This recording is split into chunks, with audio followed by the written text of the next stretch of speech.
Ana, anong pangarap mo? Gusto ko makapagtapos ng pag-aaral, makakuha ng magandang trabaho, matulungan ko ang mga kapatid ko, makapagtapos din ng pag-aaral.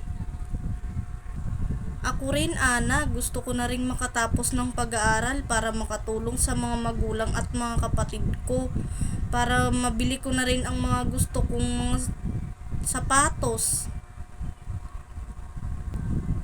Ako, Ana, Sophia, pangarap ko makapunta sa Canada.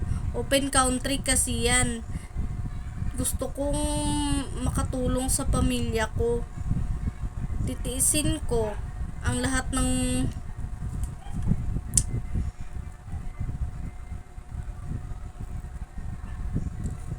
ng lungkot para lang makakuha sila ng magandang kinabukasan.